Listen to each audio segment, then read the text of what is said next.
to a Robin Banks Productions, baby.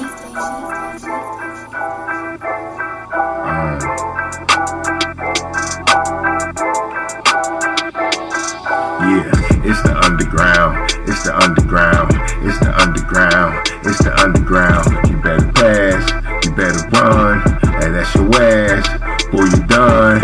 It's the underground, it's the underground, yeah, it's the underground, it's the underground. You better pass, you better run, and that's your ass, boy, you done.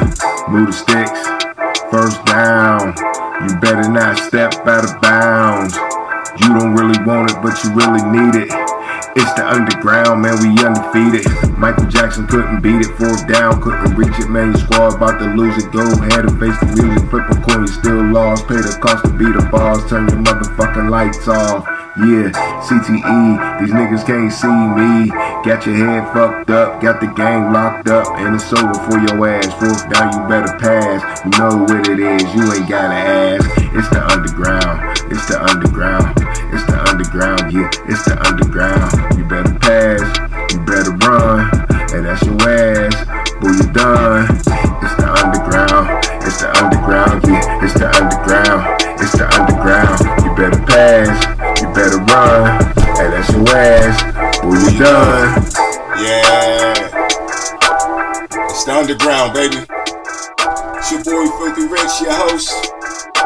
How many times I gotta say it? It's the underground sports show, baby, in the house. Once again, your host Filthy Rich. You know how we do. I got my co-host in the motherfucking house, LAB, Obi-Wan, Fantasy Guru. What's up, baby? Straight from North Carolina. What's good with you? What's good, Filthy Rich? You know how we do this. You know how we do this, man. Yeah, ready to get to it. We got a lot to talk about. Like the title said, NFL review. Here on the Underground, you know we live. Call into the show, 412-407-2744. Talk your shit. Talk your... The Heisman Trophy coming up. Ceremony coming up on Saturday. What else we got? We got the college playoffs coming up. Of course, we got 4 weeks. 4 weeks left in the NFL season. It's cracking right now.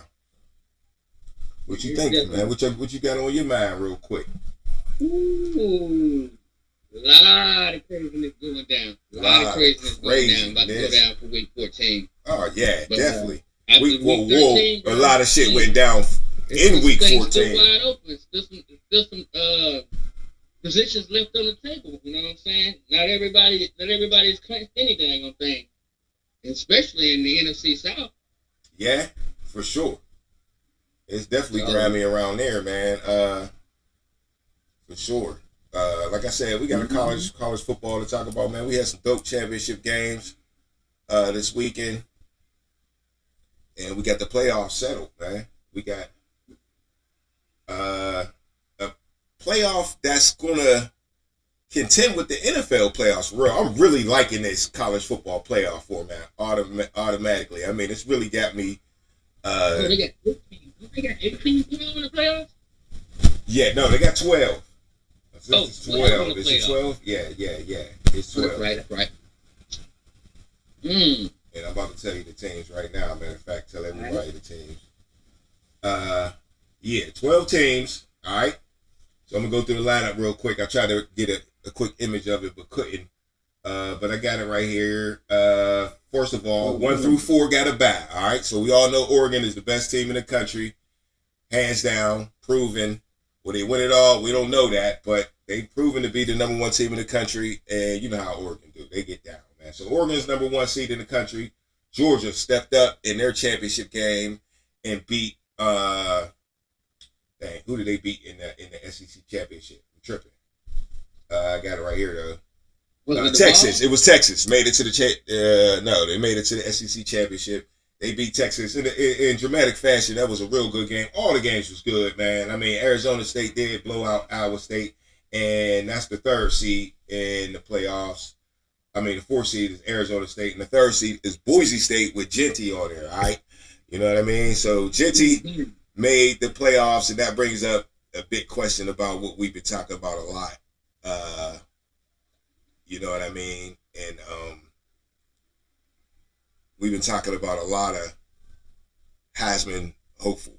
You know what I'm saying? We've been Right. talking about a lot of Hunter and Genty. All right. So, Genty did get a leg up. I don't know about a leg up, but that is a plus for Genty to be in the college football playoffs, okay? And, of course, Travis Hunter is not. They're going to the Alamo Bowl down in Texas. That's fitting. That's pretty much home for Shedeur Sanders and his father and his brother. They live in Texas. They grew up in Texas playing high school football in Texas. So, they're going home for that game. I can't remember who the opponent is off the top of my head. Somebody half decent. But somebody they should beat. All right. But anyway, like I said, 1, 2, 3, 4. That's Oregon, Georgia, Arizona State, and Boise State. Now, first round games. Lit. I know you like these boys right here. Tennessee's the 9 seed. They got Ohio State in the first round. Okay? Mm-hmm. Whoever wins that game goes to see Oregon, all right? Which is another lit game right there. All right? So, then you got Clemson at the 12 seed playing Texas, who lost to Georgia. Whoever wins that game goes to Arizona State. I truly believe either one of those teams can beat Arizona State. So they might have to play an extra game, but that's Clemson and that's Texas, man. Those are two teams that have, what's the word I'm looking for with? Them is the teams that got, they got the history, right? Right. Arizona State, they won their conference and that's how they got in. And I believe that's how this should go. You win your conference, you should get in. They're ranked number 12 in the country, so they get in there and get the bye. And maybe they'll be ready to go. They get an extra week off. And maybe they can upset one of these teams. But I believe Arizona State is still going to be the underdog no matter if they play Texas or Clemson. But maybe not. They got a dope-ass running back. All right. So, on the other side, you got Indiana sneaking in the playoffs, man. The first year of these playoffs, you got a team like Indiana, a basketball school, which really ain't even a basketball school no more. They ain't even doing that well no more. Sneak in to the playoffs, and they got Notre Dame, man. Can they last? Can they beat Notre Dame? They weren't very good this year, ranked number 8. Notre Dame's ranked number 5, so that's a banger in the first round. And whoever win that game goes straight to play Georgia, who's got all the experience right now. Kirby Smart been winning all the championships, winning all the SEC championships lately, took over for Alabama, and let's see. Now, you got SMU and Penn State is the final first round game, and they will play Boise. They won the ACC? Yes, they did. No, they lost the ACC to Clemson, but they still made it. They still put them in there because it was a tight game, bro. You didn't see that game. It was not in your hometown, but it was in your state. No. It was in your state. No game. Okay. I didn't watch anything Saturday. Mm-hmm. I was at work. I figured if you seen any game, you at least peeped that game just because it was in Charlotte or just seen that, they had lost or whatever like that. But yeah, SMU, they could have won. Came down to the wire. They was getting blown out. Came down to the wire. Clemson prevailed, and that's how they snuck into this playoff spot, winning the ACC. But they went ahead and granted SMU the right to play because they did play so well in that game. But a lot of people are mad because a lot of people feel like Ole Miss should be in that spot. Now, I think Ole Miss lost maybe, let me check. Let's see, because the people was pretty mad about that. I can't remember what their record was. It made them so mad. But I should have had the video for real. But Cam Newton made a big funk out of it too. Overall, see, they was 9-3, but they still was ranked pretty high. Okay, right. Tennessee was 10-2, and they made it. Ole Miss was 9-3, and a lot of people feel like SEC is just way better than any other conference. So a 9-3 Ole Miss should have made it over. I think a 2-loss SMU. Pretty sure SMU had 2 losses. We'll fact check that real quick. Because I ain't gonna lie, Saturdays ain't been my normal Saturdays this year. Been working my ass off. SMU was 11-2, so I'm right. All right.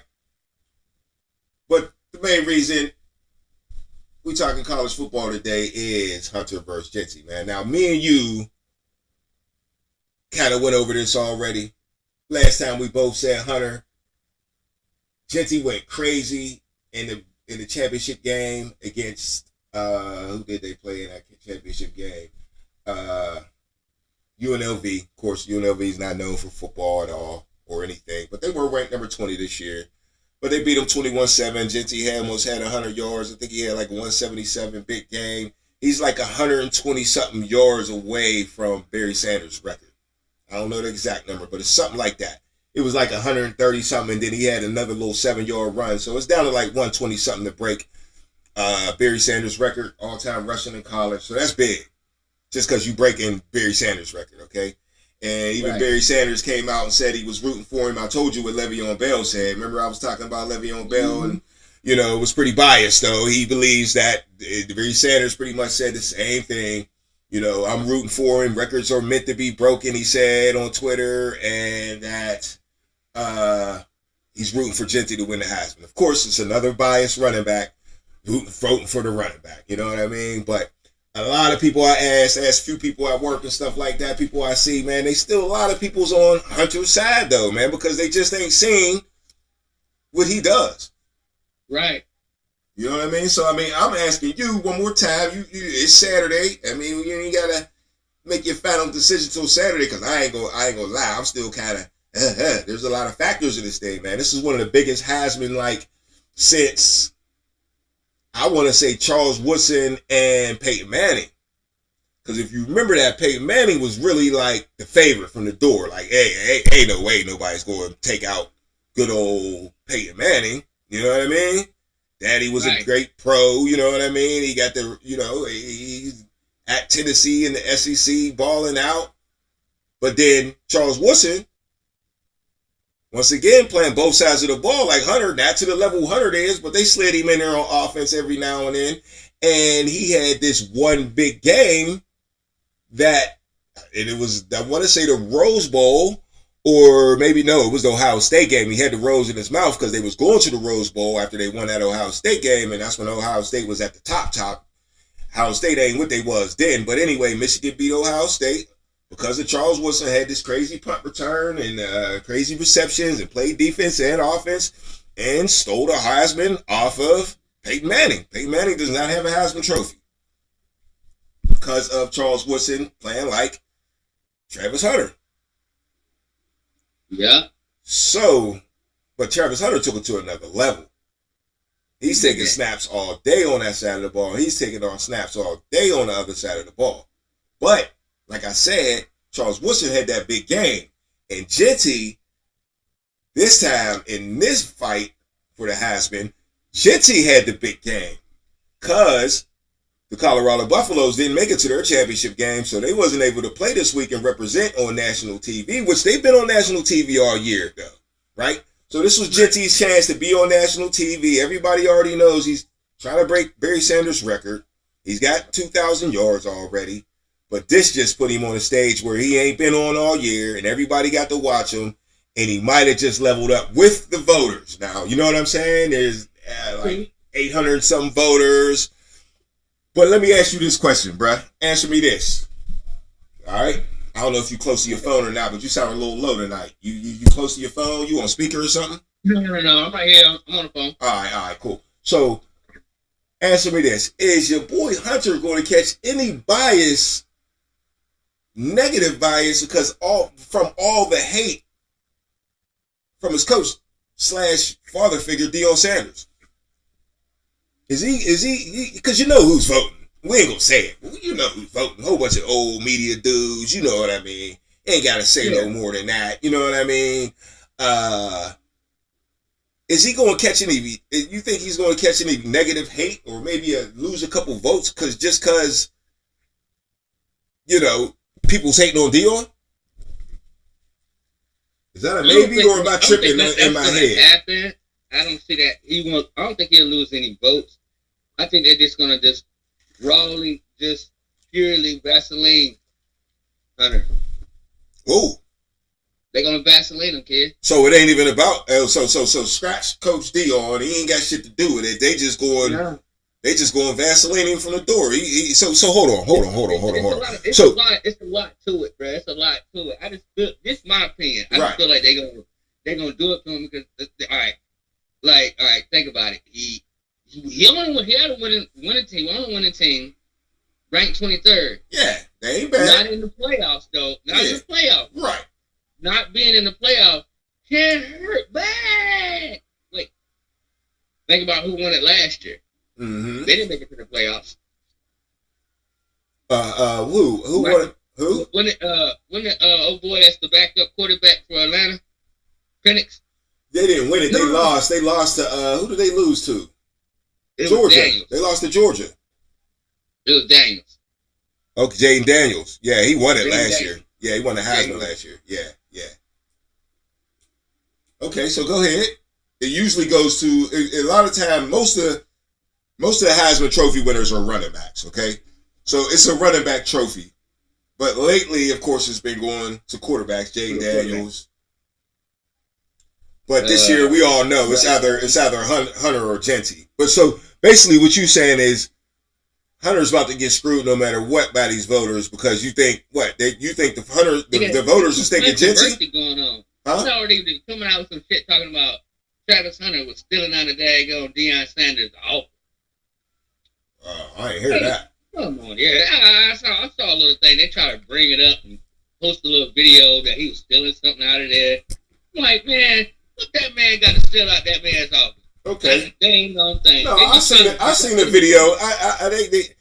I seen the video where he was in there messing with his shoes. Yeah. He wasn't stealing though. That was the Dion was standing right there.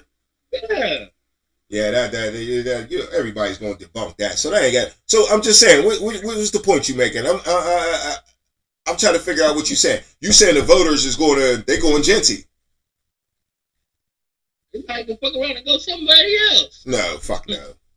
They might go Bo Nix on that ass. Well, how you gonna go Bo? So what you mean we'll go Bo Nix on him? What are you talking about? I don't know. I just you know what?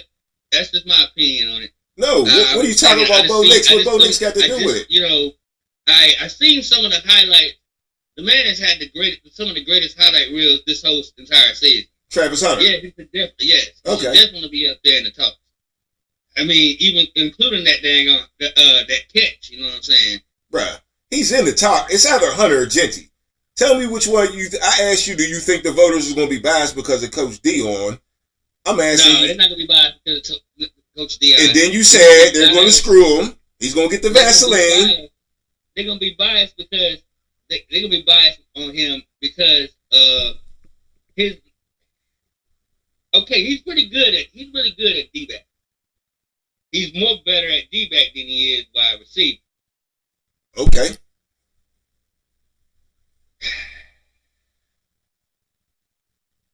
I just feel like they're going to do this man wrong because he's playing multiple positions, and which would honestly give it to him because he is playing multiple positions and he's beasting out in multiple positions. I don't know, man. I just don't know. I don't know. You see, then you got a lot to add into it. They're going like, well, how many tackles does he have for the D-back? How many interceptions does he have? Of course, but I'm just saying, what do you think they're going to do? Just pick one. They're going to lean this man. They're going to give it to a running back who plays one position. Okay. They're going to give this cat a whole bunch of other awards, except for the Heisman. So you think Genty's going to win, but you say Hunter should do it. Hunter should be the champ. I mean, should be the Heisman Trophy winner, though. That's what you think. If you was picking, if you was voting, he got your vote though. Mm-hmm. But you think he's gonna get screwed? They gonna put Genty up in there. I don't know. Genty got an argument though. To wrap it up, I think Genty does have an argument to win this thing. I just think we've seen this before from Genty. I see a lot of people. I know a lot of people that would say Genty too. You know what I mean? But it's up in the air. It's definitely. I don't know. It's definitely gonna be a surprise. Whoever wins, you know, not a surprise, but it could go either way. Basically, that's what I'm trying to say. Mm-hmm. It could go either way.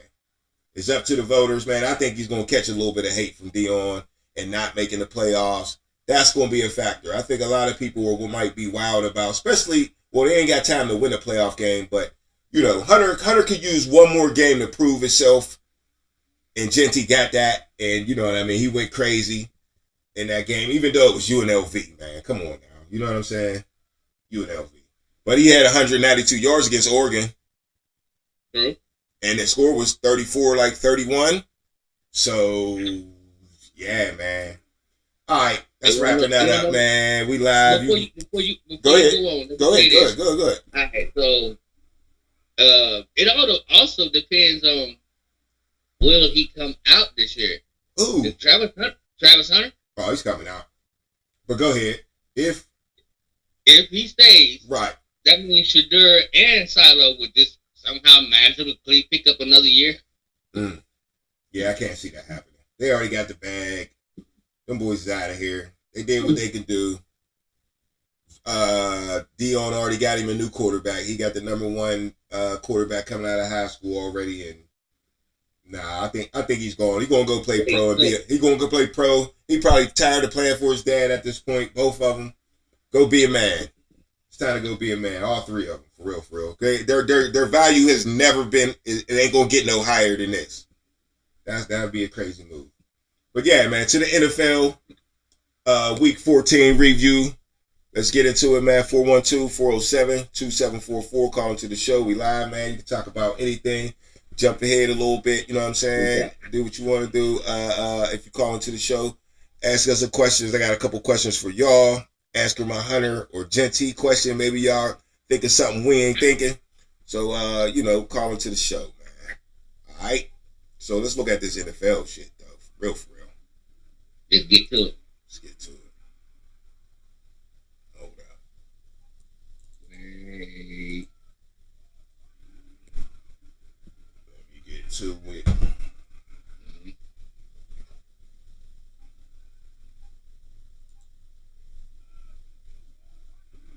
Damn, computer moving so damn slow today. It's crazy.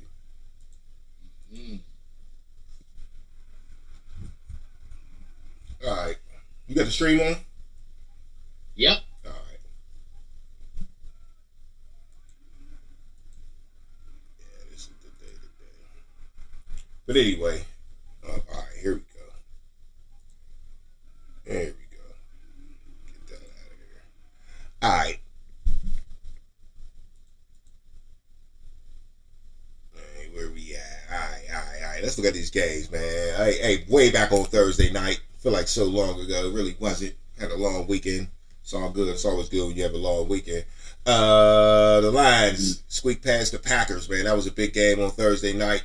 Then come Sunday, Steelers beat up on the Browns. Saints got out on the Giants. Jets got out on Dolphins got out on the Jets 32-26. Jaguars beat the Titans 10-6. I didn't see that one coming.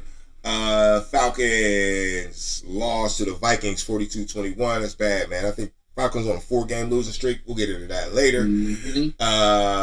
Panthers, man, shouldn't have lost, but took another L again in the same fashion to the Eagles 22-16. Of course, we're getting into that. Buccaneers did what they were supposed to do against the Raiders 28-13.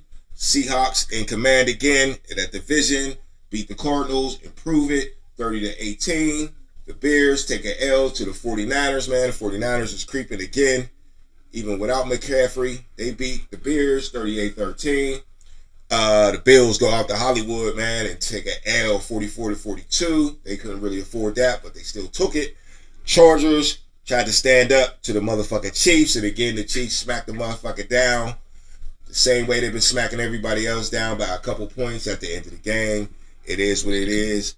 And the Bengals beat the Cowboys in a real fucking good game, man. In the battle of the best of the worst teams, the Bengals came on top 27-20.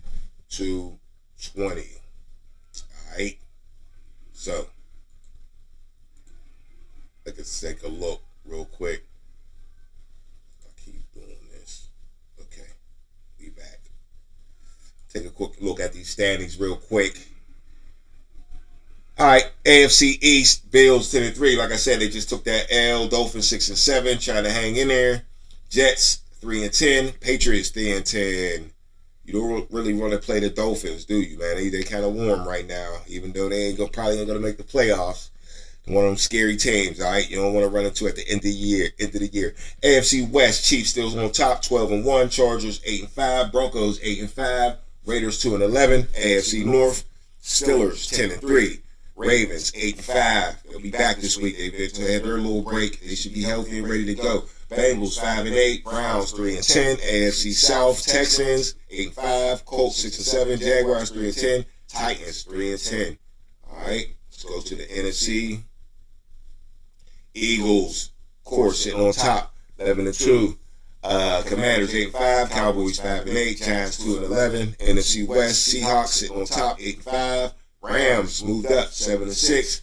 Cardinals slipping 6-7. 49ers keeping pace at 6-7. All right, NFC North still best division in football. Lions 12-1, Vikings 11-2, Packers 9-4, Bears 4-9, and the NFC South, last but not least, but maybe or the least, the Buccaneers have come back because the Falcons just keep fucking losing their stranglehold that they easily had on this division. The Buccaneers are 7-6, Falcons 6-7, Saints 5-8, and the Panthers are much improved 3-10, man. Even though there's no improvement in the record, man, that's a much better team right there, man. Much better team. But like I told you, man, if I'm a Panther fan, that is the perfect situation that they're in. They're playing so well, but still losing. And that's what I want them to do, because they need that high draft pick to even be fucking better. They want to be able to pick who they want to pick. They already got their quarterback. They can go pick out a specialty player, whatever you want it to be, defense, offense. We can argue about that later. But they can get the guy that they want to get to make their team better when they're already playing better. All right? They just need to learn how to win. They just need to learn how to win. But we'll get back to that when we get to them. All right, man. So, the Lions and the Packers played a hell of a motherfucking game, bro, on Thursday night, right? Yes. Yeah, but at the end of the day, man, the Techno Bowl Lions prevailed over the Packers when it looked like the Packers was going to take them out, man. I mean, the Packers did start slow, but it went back and forth after a while, and it looked like it really did. I'm watching the game, and it looked like it really looked like the Packers was going to get them. Yeah. But at the end of the day, nah, bruh. Not at all. Looking for my highlights, but it's jacking up on me. Good. Here we go. But yeah, man. That's crazy, bro. Yeah, at the end of the day, the Lions prevailed. But let's start right here. All right, this is pretty much at the very beginning of the game. You know what I'm saying? It was just looking like the Lions was just going to take over this game, man. It was just too easy from the very beginning. But, you know, they score first, and then your boy Watson right here catch a good little pass, and these just to play great. You can't make against the Lions. Here we go, bro. Right now, they're in the box for the game. You know what I'm saying? You just can't come out early in the game and fumble the rock like that. You know what I mean? You got to secure the ball more than that. Christian Watson's a good receiver, but you let the Lions get up like this. This is kind of where they lost the game at, right? Starting out slow. Okay, they had the ball first. You see where that is right there. It's already the second quarter. And the Lions only got 7 points. So the defense was playing okay.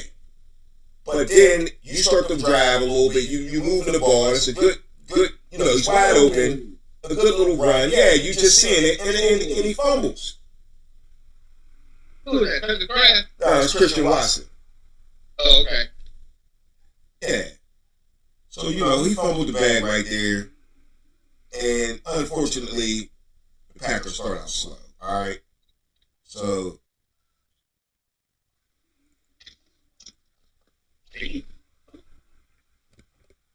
after that, though, as you see the score right here, 14-17. And no, it came up yet. Yeah, that's cool for you. I you know, I'm just talking. You know, you keep watching. And this is a play right here that kind of turned around the game, okay? 17-14, I mean, they start scoring eventually. This is the third quarter right here coming out after halftime. and they give the ball right back to Detroit, and it's like, uh-oh, here we go, right? But then an uncommon play by Jared Goff. We know how efficient Jared Goff is, and here on this play right here, Jared Goff, you know, he steers down the receiver, and it looks like that DB was watching this at practice and just went and stole that. You know what I mean? Stole that interception from Jared Goff, steered down the receiver, and you don't see Jared Goff make too many mistakes like that, right? He do. He really does it. He really do. And Josh Jacobs pushes it in for the touchdown, all right, after that. And it was you know, that was their first lead of the game. So that's when the game started going back and forth. Right. You know, that's when the game started going back and forth. And I really thought that the Green Bay had a chance, man. 21-17. You know what I mean? It's still up right here. This next play is a play I wanted you to see. Jahmyr Gibbs gets it almost down to the goal line right here. So the lines get back into effect. Of course, like I said, this game is just going back and forth right here, man. Back and forth. Back and forth. That's almost the same play. Wait till you see the touchdown. That's pretty much the same play that got the pick up, the interception. The same wide receiver turns around, number 17 turns around in the end zone this time. Patrick, he had 2 touchdowns in the game. He turns around, scores the touchdown. Pretty much the same play that your boy got picked off on. He barely, boy, damn dude barely got that rock. That's what I'm saying. He barely got that rock, bruh. Dude was coming.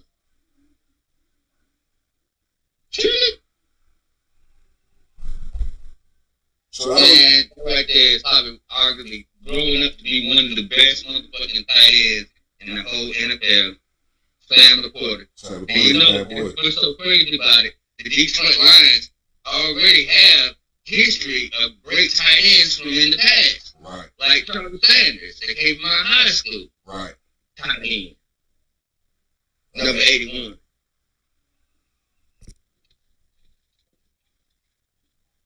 Yeah. All right, so here's 4 for 1 right here. And even this play right here. I mean, the Lions were going for it on 4th down. Green Bay stops them. You know what I'm saying? And look, this is the key. This is the key. That's the balls that your boy got, man. Your boy is a nut, Dan Campbell, all right? And I know you like Dan Campbell. Oh, yeah. And you see it coming up. You see the play right there. And Dan Campbell's going for it on 4th round down, but look where he's at on the field. He's on the wrong side of the field to be going for it on 4th down, but he don't give a fuck. He got balls. They don't get this. Green Bay gets the ball back. And of course they score, right? Right. They score. It's 4th quarter now, and they go in and they're up.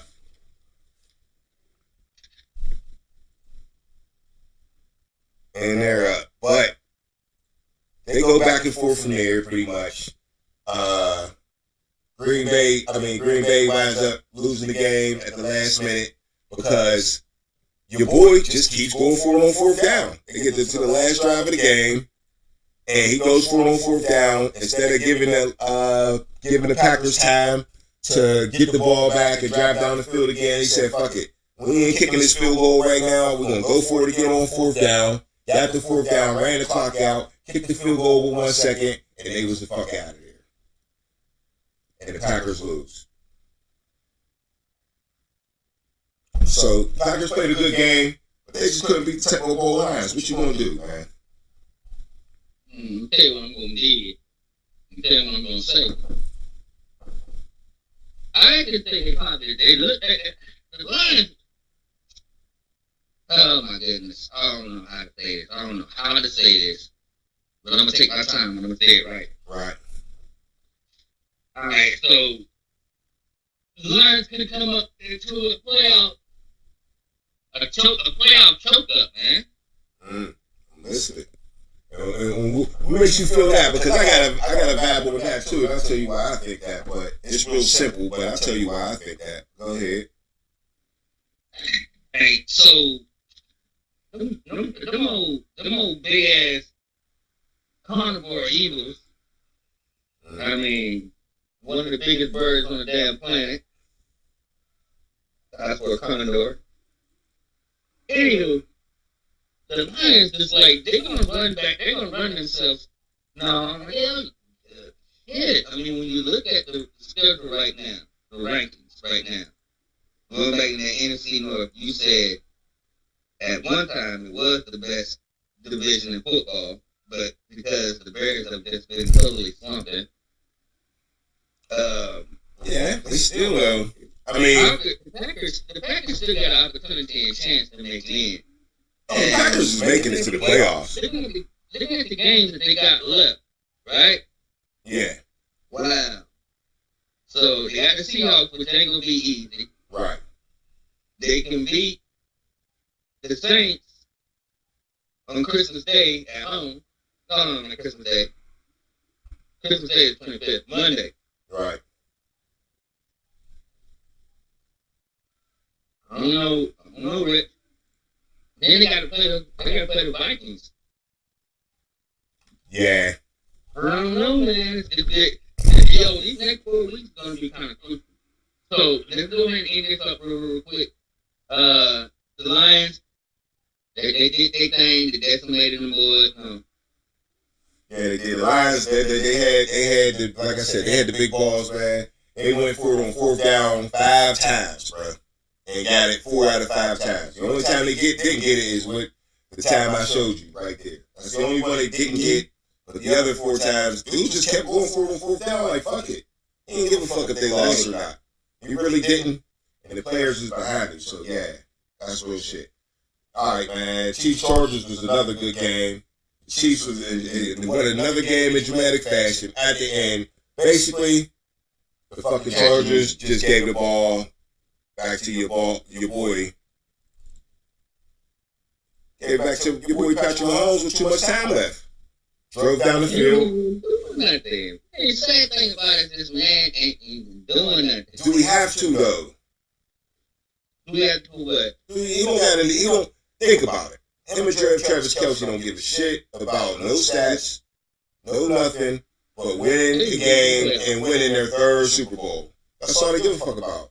That's it. Like, I don't give a fuck how they do it.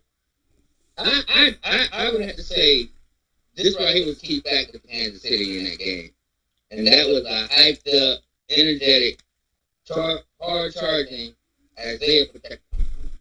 Yeah, he's back.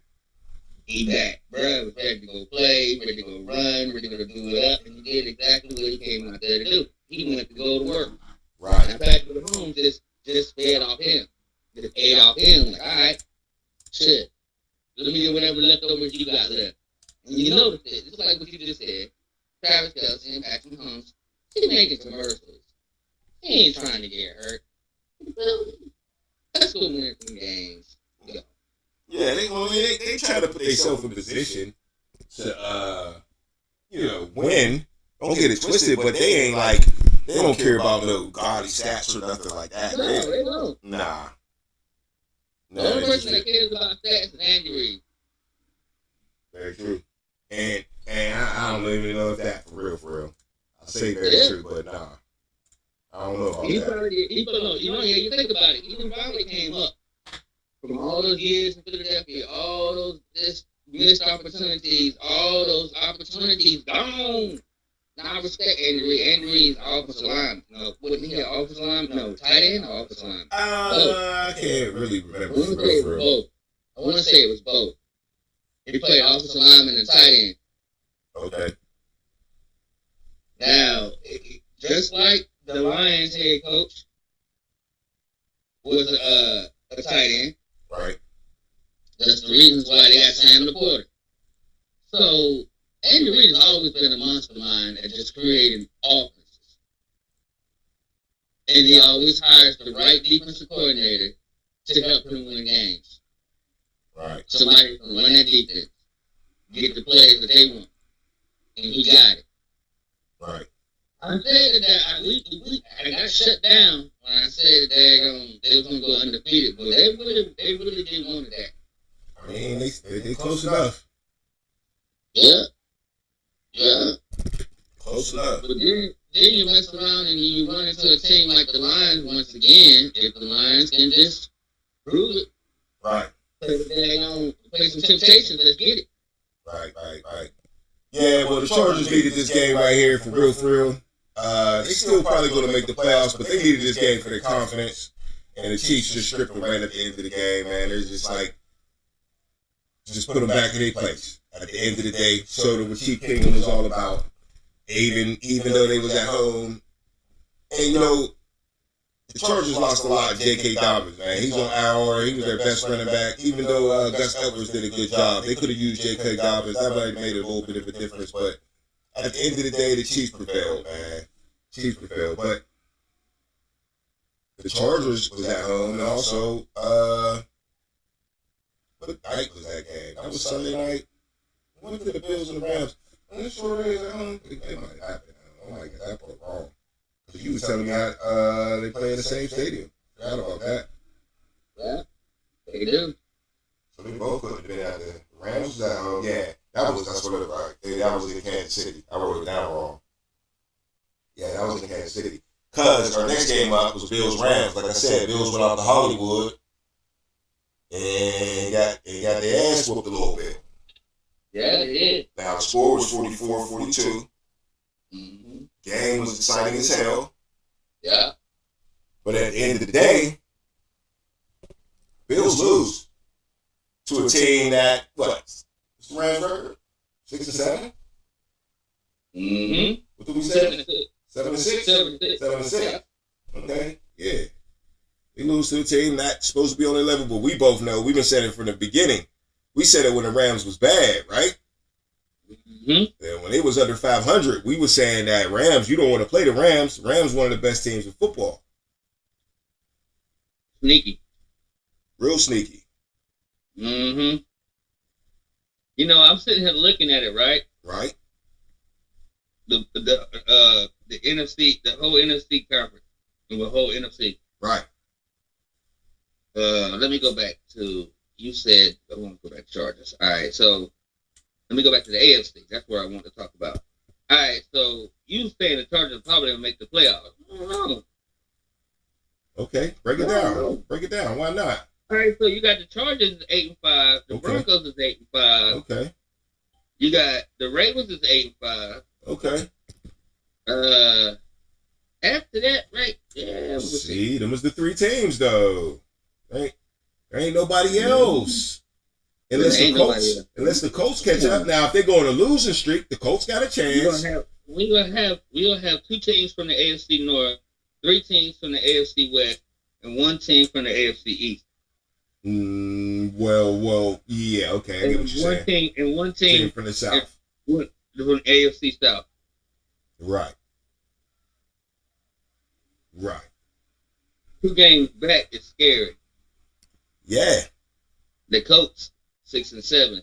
That's what I'm saying. Now, that ain't that far back, man, because the Ravens still got a decent schedule to play. They got to play the Steelers one more time. They could lose 2 games somewhere. I mean, I ain't look all the way at their schedule, but they could lose 2 games somewhere. Let's see, who else could lose 2 games? Shit, the Texans could lose 2 games.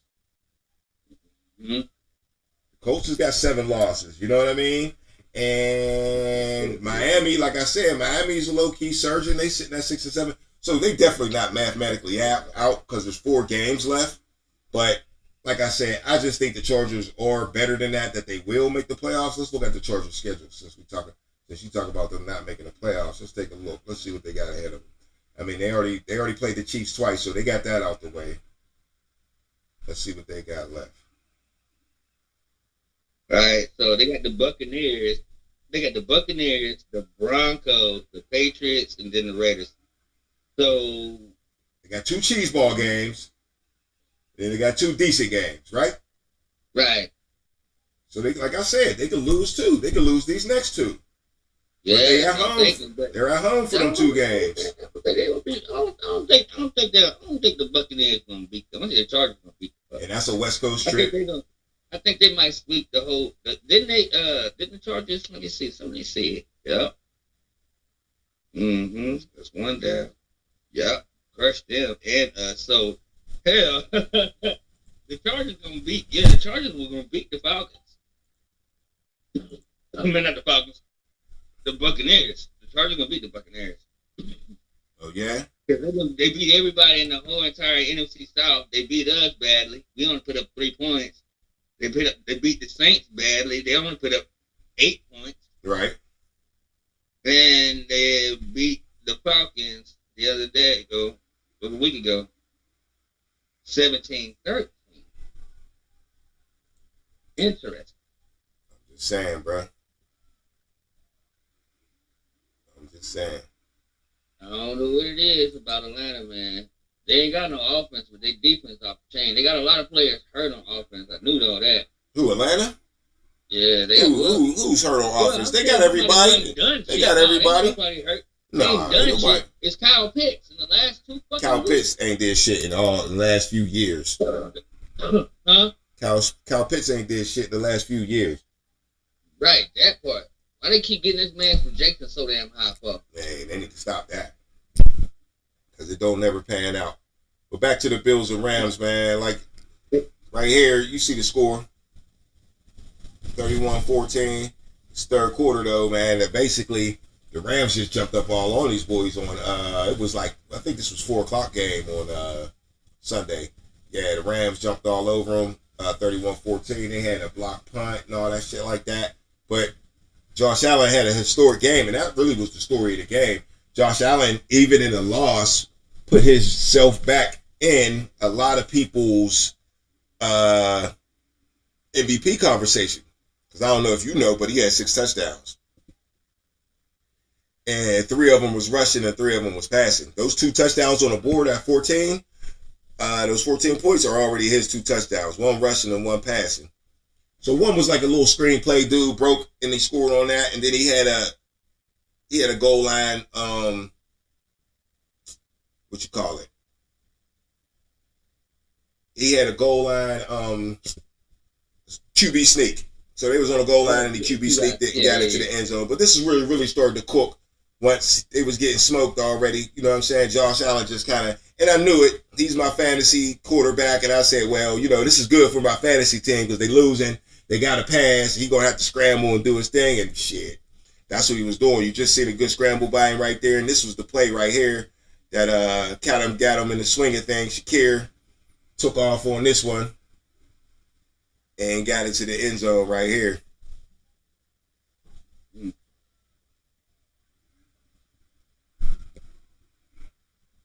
Looking at that Josh Allen run. Mm-hmm. Shakir run will be coming up for you here in a minute. That was a nice play by Shakir right there. But you know, shit. The Rams didn't back down at all.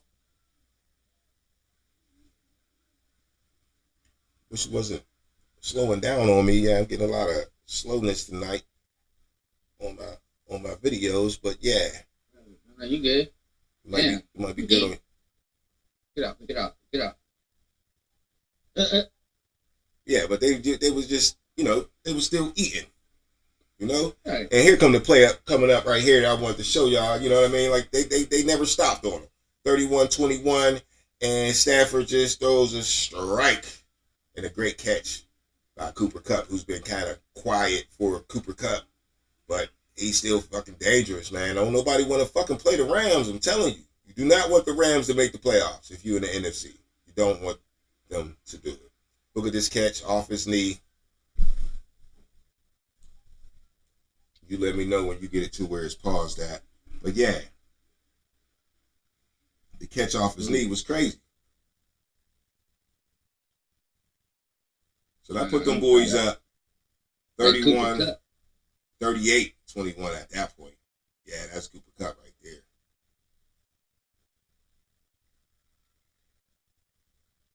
Oh, he almost dropped the damn ball. Almost. But he had to go up and get that motherfucker. He had to go up and get that motherfucker. So right here, man, it's 38-28. And the Bills just keep going, man. This is just a crazy-ass game. A lot of people seen the highlights already, but there you go, Josh Allen breaking it off again, leaving motherfuckers in the dust. It was just crazy, man. And the reason I'm showing this run, because after this run, he had like 70-something yards rushing or something like that. There you go, 71 yards rushing. 2 touchdowns on the ground. And they was just moving them all up and down the field, man. It was crazy. That's pretty fast boy, though, ain't it? Yeah. No fast. Yeah, and look at that strike right there. Look at that.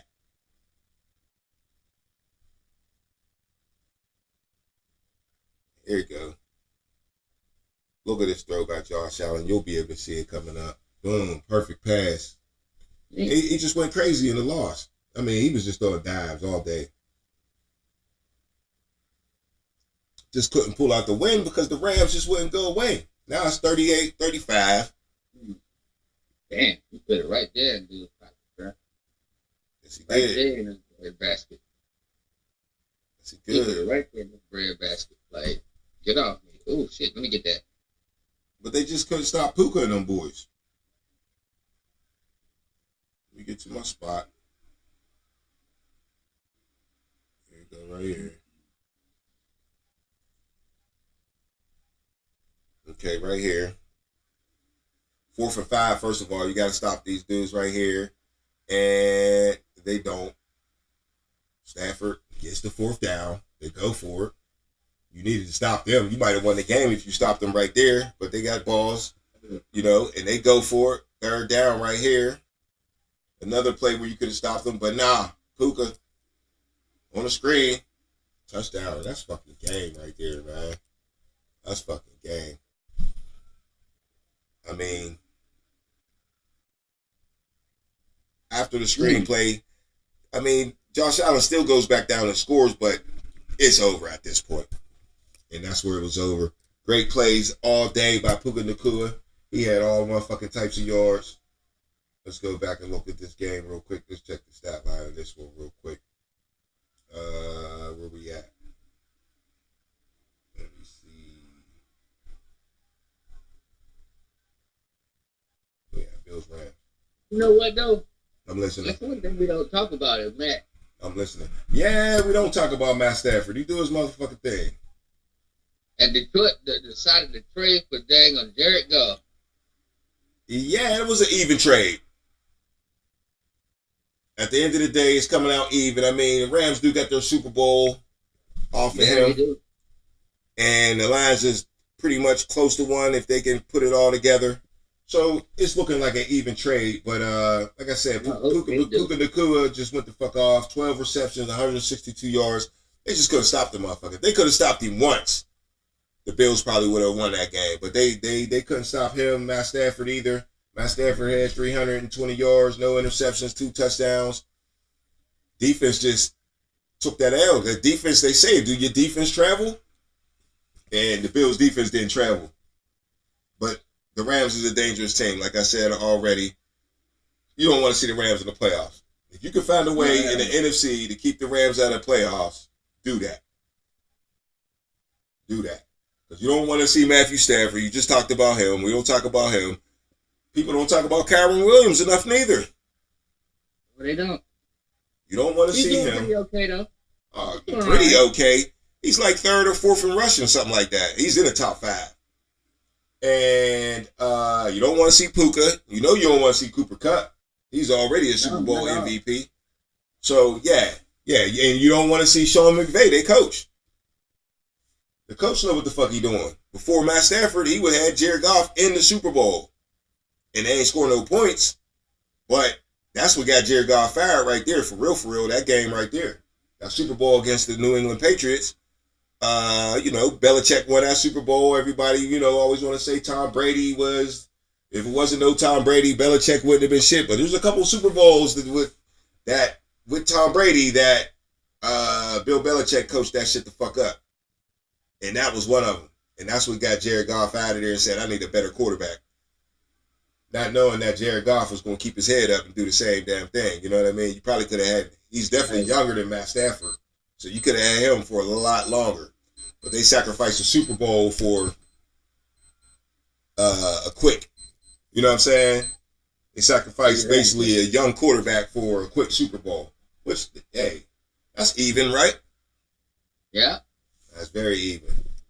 Very even. I believe so. But hold up. Before we get to the...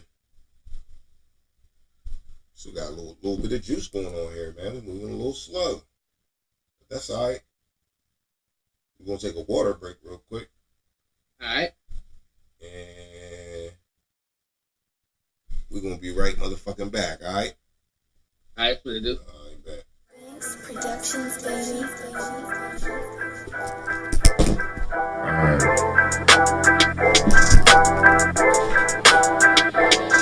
Yeah, it's the underground, it's the underground, it's the underground, it's the underground. You better pass, you better run, and that's your ass, boy, you done. It's the underground, it's the underground, yeah, it's the underground, it's the underground. You better pass, you better run, and that's your ass, boy, you done. Move the sticks, first down, you better not step out of bounds. You don't really want it, but you really need it. It's the underground, man, we undefeated. Michael Jackson couldn't beat it, fourth down, couldn't reach it, man, your squad about to lose it. Go ahead and face the music, flip a coin, you still lost. Pay the cost to beat the balls, turn your motherfucking lights off. Yeah, CTE, these niggas can't see me. Got your head fucked up, got the game locked up, and it's over for your ass. Fourth down, you better pass. You know what it is, you ain't gotta ask. It's the underground, it's the underground, it's the underground, yeah, it's the underground. You better pass, you better run, and that's your ass, boy, you done. It's the underground, it's the underground, yeah, it's the underground, it's the underground. You better pass, you better run, and that's your ass, boy, you done.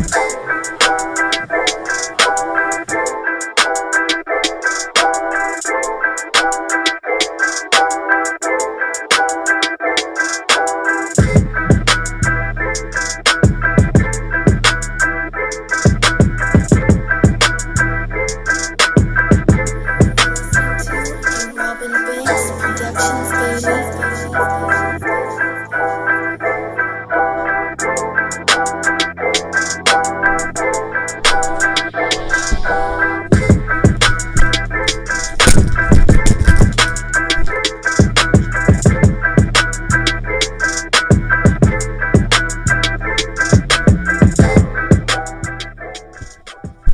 All right, LAB, we back. Excuse me. All right, we back. Halftime real quick. Let me clear my throat. So I got my water, shit. Got my water. Got my other brew. And we're going to get with what we need to get to real quick. You know what I'm saying? Because we've been bullshitting. Because we got into a little college football. Call the show, we live. You watching 412-407-2744. If not, leave a comment in the comment section. I had the fucking comments up. What happened to my shit?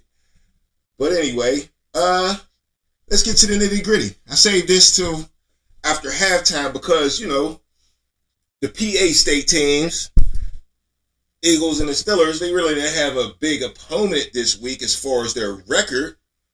But very valid opponents because the Steelers had their rivals in Cleveland, who they lost to 2 weeks ago. And the Eagles played a Panthers team that ain't trying to fucking quit. They just ain't trying to fucking quit. I think the Panthers think that the season just started 4 weeks ago. I really believe that. Right. That's what it is. I really believe that. So I'm very interested in these two games. I want to talk about the other games first because they felt like those were the, you know, games of the week type deal. You know what I mean? The games everybody wanted to see. But, man, these PA teams, like I said, they played the two teams, but and they came out victors. But it was wild how it happened. And then the funny part is they play each other this week coming up. So that's another twist on this little PA state teams thing here. But let's talk about the Eagles first. Because the Eagles are, of course, flying high. Everybody thinks their running back is the MVP. Everybody thinks they're the best team in football. They go They don't even go. They stay at home. They invite Carolina to town. Who the fuck are they? And Carolina jumped in their ass. That they did. Real quick. And the funny part about it is they got the Eagles thinking like, are we about to do what we did last year? Because what I noticed is, if I'm correct, let me be correct all the way, but I don't even think, I want to say the exact number, but I know for sure, I don't think Jalen Hurts even threw for 150 yards. Not at all. He did not at all. And Rich, let me tell you, I told you in that you remember. You called me for a brief moment. You called me for a brief moment. Huh? You called me for a brief moment. Go ahead and finish, because I'm going to let you tell it, because I know you ain't lying. So, was I live with you that Sunday? We thought we was live, but the transmission was fucked up. I had some computer issues. That's cool. Alright, so I actually really called that whole entire damn game. Okay. I cannot make it up. I said those receivers ain't gonna do anything. They're not gonna be open. Uh-huh. Because Carolina got a good defensive backfield. They do. Very good. Even though J.C. Horn just got hurt, I think he's just dealing with a hamstring issue that he's been battling for the last couple of weeks. But I think he's gonna be back. Mm-hmm. So with that set in mind, I said it's gonna be the Saquon Barkley show and his backup running back, Jalen Hurts.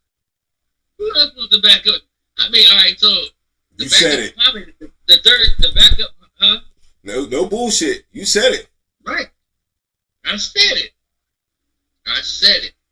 And I also said that Carolina was going to make it a game, but Adam Thielen. Mm-hmm. Again. True story. Lord have mercy. Monster. And then we lose Jonathan Brooks. I know. I was going to get to that too. I'm glad you said it.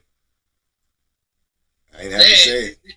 It's just sad all the way around right now for the I mean, even though these guys still fighting, they want to go out there and their paycheck. They want to go out there and keep their job. You know what I'm saying? And ain't nothing wrong with that. Okay. This year is just like when Sam Wilkins was the Steve Wilkes was the head coach. Right. The interim head coach. Uh-huh.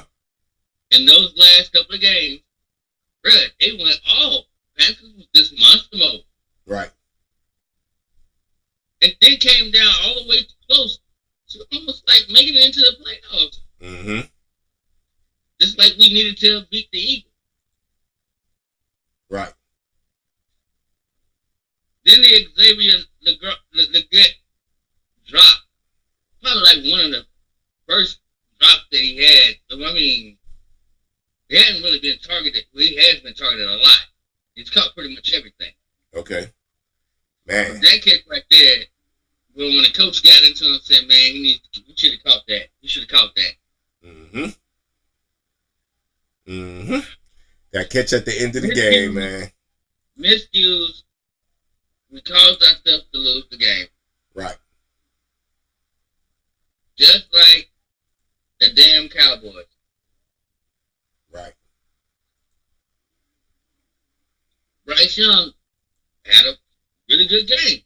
Uh-huh. Once again, he had a really good game against another team that has a D backfield that's really, really, really damn good too. Just Right. like the Panthers. Right. And considering, looking at the Eagles' defensive front, we would all think that they should dominate. Bryce Young should have been stacked. Nah, y'all O-line is tight, bruh. O-line is off the chain, right? Yeah, O-line is tight. Y'all got a lot of great. I think he got stacked one time in that game. Hey, yeah, I can't call it on that one, but for sure. But yeah. Once again, but he threw that pick. That's fine. Ain't nobody mad about that game right there. And another thing, to give credit to Bryce Young, not only the offensive line, Bryce Young was moving around well too, and has been moving around well. Wasn't he? Very, very, very great pocket presence, and he's getting the ball off, not taking the sack. You know what I mean? Making sure he don't take a sack. So I'm feeling his pocket presence.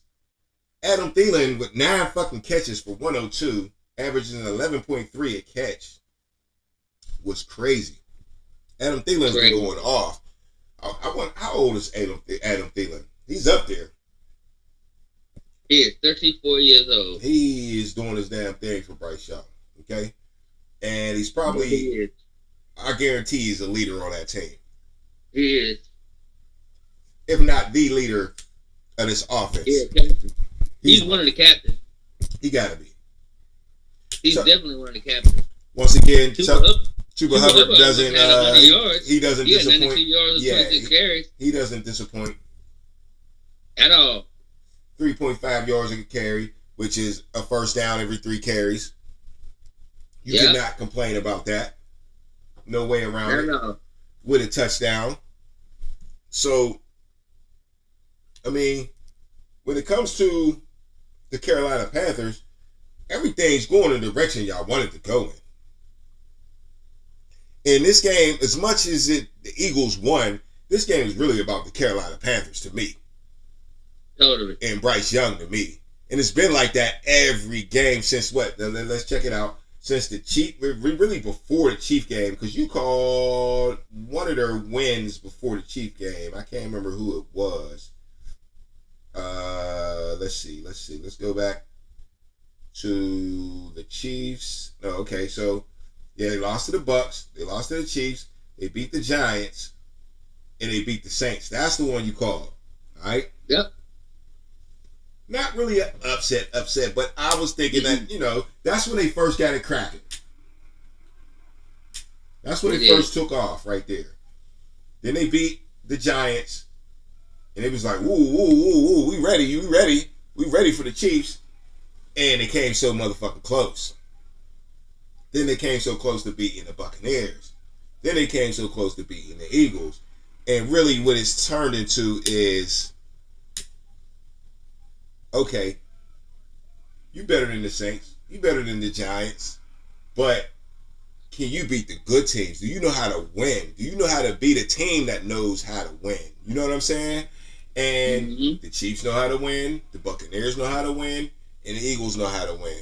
And they lost them tight, close games to them teams, to me, for those reasons. Not knowing how to win yet. You know what I mean? The little small things. But, I mean, even this last game, it wasn't about even knowing how to win this one. You know what I mean? That was just a drop by your boy. He dropped the touchdown. And it wasn't game over, but it might have been game over. Right. I'm trying to think how much time was left when he dropped that ball. I got the fucking video somewhere. Here we go. Hold up. Let's see something. See if it want to act right now.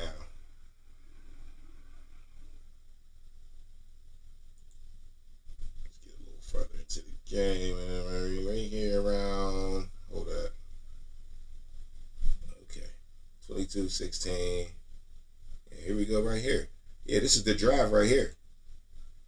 Go ahead and keep watching. You tell me when it paused. LeGarrette just caught a ball. And it was a nice pass by Bryce Young on 3rd and 11. Let's go back. Yeah, man. Oh, God. Let's go back. No, that right there was an epic ass catch, boy. First of all, yeah. First of all, fuck the catch, right? He's wide open. You better catch that, right? Right. But I know what you mean. That was an epic play. Because let's go back to. It was, right? Yeah. Okay, now I got it set up right. I got it set up right. Yeah. When Bryce Young, look where he's at. 3rd and 11. Get off me. Yeah. And you see him way downfield, like, wait, wow. Once that boy moves out, once that dude moves out the pocket, that's the scariest shit about him, bro. And you got to look at their offense now. I'm starting to look at their offense. Oh boy, he got jiggy on them boys and got out of that, man. He got jiggy on them boys and got out of that. They was on his ass. That's on Cam Newton shit. If he gets sacked right there, that's game. It is. Even though they lose, but the game would be over even more. So 2nd and 4 is the next play. And he's just slowly driving the ball down the field until he gets his opportunity for a big play. Look at the time on the clock. There ain't no time. Thielen again. The throw was a dime. Once again, let's see this stuff. Boom, and dropped it. Damn. And it looked like a catch.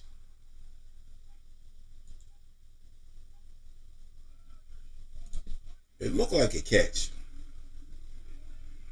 And that's ball game. He catches this. He rolls into the end zone, bro. That's a touchdown. And the ref's already thinking, I think he dropped it. And wait till you've seen the game. They showed the replay, man. The ball hit the ground, clearly hit the ground.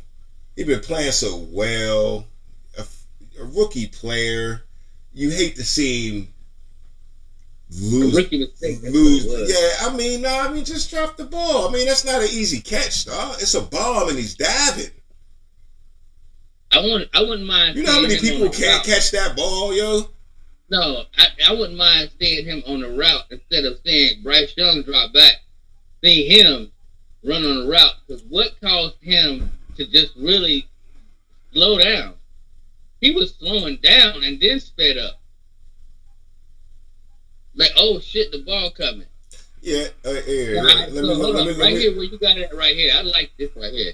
So all right, I'm gonna watch him because he's the outside. No, he crosses over. I didn't really slow down. He just dived for the ball and drop it. It's wide open. He burnt them motherfuckers, man. That was some lazy ass defense from the Eagles right there. Oh damn, man! I want to see that. It's coming. It's coming. I'm just playing it over and over again. I know you behind. I'm just playing it over and over. But he just dropped the ball, bro. The DBs is right there, bro. They ran right past him. He's slow. He was slow. Well, we know he's not super fast. But that'd have been somebody else there. Yeah, he would have caught that. I mean, I ain't gonna say that. The boy can catch. Yeah, I know he can catch, but sometimes you drop him. Sometimes you drop it. He would it. have walked in the end zone. If it had been somebody else, he would have walked in the end zone. And Bryce Young had to move out of the pocket. It ain't about somebody else. He just got to catch the ball. He's a first round. He been catching passes his whole life. How you think he got to the NFL? He just dropped it. Well, they got some old ass receivers, don't they? I don't know. Why would you say that? They got. David Moore been in the league for like what, 6-7 years. He used to play for Washington. I can't figure out where he came from. And then Bryce Young on the next play tried too hard, and he just can't get it in there, man. It was game over. I saw what happened. It was game over after that. It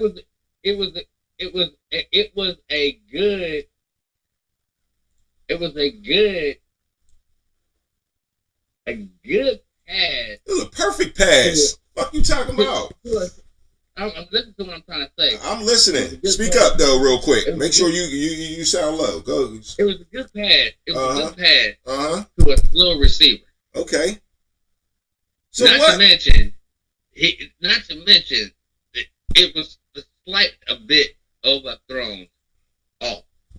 Well, of course you dove for it. Yeah, I mean, dog. Yeah, you know what I'm saying. So if you get your hands on it, it's a perfect pass, bro. Ain't no. That's the rule, okay. Bro. Okay. If you get your hands on it, it's good to pass. Okay, so there ain't no excuses in football where, he overthrew me a little bit. No, No. But they stuck up for their boy, which I liked. I seen the press conferences. They stuck up for their boy. Hey, you know what I mean? We all football players. We all make mistakes all throughout the whole game. There's a million mistakes throughout the whole game. Don't blame the whole game on one player at one time. You know what I mean? There's other opportunities in the game where people could have made a play and it might have been a whole different game. So, no, we're not going to sit here and blame it on our rookie wide receiver for dropping the ball when he don't be dropping balls usually. He had 2 catches for 39 yards, which is 20 yards a catch. He was already doing his damn thing. He already caught 2 other passes over 20 yards. You know what I mean? So, hey, that's what he is. He's a deep threat. You call him not fast, but he's big, tall, long. Remind me of Muhsin Muhammad. I know you remember him. Yeah. Exactly. Muhsin Muhammad. He wasn't fast, but he'll go deep on your ass. He will definitely go deep on you. You know what, though? Speaking of that, right? Right. So, it really what would make Carolina probably something dangerous would be a player like Travis Hunter. That's nigga. Now you with me. I tried to beat that in your head last week. I'm feeling you though, bruh. I'm feeling you. Y'all need Travis to be y'all number 1. Thielen's your number 1 now. Don't get it twisted. That's cool. But Thielen only gonna get older. The offseason just, you get old. He's old. He probably got kids. He got a wife. Wife want to go to Paris. He doing everything. He ain't doing the young boy shit. You know, he's sitting there doing shit. He doing shit to get old. Yeah. So, and that's okay. That's fine for him. But he's going to come back next year lesser and lesser and lesser. You get a guy like Travis Hunter, he's going to get better and better and better. You need a new young number 1 to match up with Bryce Young. Bryce Young needs weapons. He went to Alabama. He went to whatever, Briscoe, whatever they call it out there in California, the Red Squad. He's always had talent around him. He's always had 5-star talent around him. Now, not that he can't play quarterback. He ain't 5-star talent. But still, football is about accumulating some talent. Whether you coach it up, whether you draft it up, however the fuck you want to do it. Bill Belichick used to coach up his talent. And then you got other coaches and other owners. I can't really think of nobody specifically, but I even think about like, you know, the Rams. Okay, we just talked about the Rams, how they bought a Super Bowl. That's what they like to do. They gonna buy their talent. They gonna draft. They gonna, you know what I'm saying, get that guy. And they're gonna live off of talent. And I just think Bryce Young, he needs some talent around him. You know, he ain't going to carry that. He going to throw a good pass to the right motherfucker. He going to catch it. Boom. Touchdown. Win games. They got to learn. They need just a little bit of more salt and pepper on that motherfucking meal to win these games against the good teams. They're beating the bad teams. We just said it. They beat 2 bad teams back to back, right? Yeah. And then fuck around, turn around, and lose to 3 good teams in a row, all playoff teams in a row. Yeah. So, but they don't get their ass whooped. They don't get their ass whooped. Nope. In the Chiefs game, they show that they can score with the Chiefs, 30-27. In the Buccaneers game, they show they can score with the Buccaneers, 26-23. And then they show the Eagles is the number 1 defense in the NFL. Okay? Yep. They're number 1. They're in the top 5 in pass, and they're in the top 5 in run. And they play defense with them motherfuckers, man. They lost 22-16, and they really could have. They should have won that game, bro. That's what I keep wanting to go back and look at. I want to see that. Which one? I can go back to which one? No, I already know about the pick. I want to see how many times he got sacked. Well, I can look it up. Hold up, I'll find out. I got it right here. Eagles team stats. I got you. Sacks allowed 1. You was right. 1. You already said it. And you know what? I remember that now because that's funny. That's how I lost the daggone the gingerbread man, because he had both that dude and Dean. Right. Yeah, both of those guys. 17 was not 17. It was Zach Braun and somebody else. And then, but go ahead. Braun went off, man. He had that only one sack and then the one interception. So, like, if we want to go back to see down, look. Saquon Barkley, 124 yards. Yeah, he was in the game too. We ain't even talk about him. We ain't even talk about the Eagles at all. We could talk about that, but to talk about the Eagles, we got to kind of talk about Carolina's defense. And there's nothing wrong with that. Not at all. First of all, what I was about to say... No. It's something wrong with it. No, I ain't saying there ain't nothing wrong with it. What I'm saying no, is... it is. Of course there is. There's something wrong with everybody's defense. If we can get linebackers and defensive tackles and ends about like what Pittsburgh got. Okay. Then we're gonna be talking next year. Everybody getting excited about next year. Mm-hmm. Everybody getting excited. You want to talk about the hype, right? Yeah, y'all had 4 sacks against Jalen Hurts and scrambling quarterback. Yeah. But they broke down on one play. That let me try to find it. They broke down on one play that broke their back. And let me go back to my notes. The one with Devonta Smith? No, I ain't even going. I think it's this one. I think it was a pass play that fucked us up. Bro. Nah. Let me show you. Or it was a run play that Jalen Hurts did because he only had what? Bryce Young had 29 yards, 7 carries. Jalen Hurts had 59 yards and a touchdown on 8 carries. Mm-hmm. No, that ain't it. Okay, is it? Called it. He was the backup running back too. Yeah. I'm trying to think. A.J. Brown had 43 yards. Devonta Smith had 37 yards and a touch. Right. Couldn't find nobody. Jalen Hurts couldn't find nobody else. But that's a scary backfield. For sure. Here it go right here. All right, Barkley takes off. They drive, right? 14-6, 16. Carolina's up. Third quarter, kind of into the third quarter. It's 3rd and 10, all right? Right here. Go ahead. Tell me when it paused on you, all right? Mm-hmm. But anyway, it's 16-14. Carolina's up. This is right after Chuba Hubbard scored his touchdown, right? They go up 16-14. That's killing us right here, bro. Right. Saquon? Pause.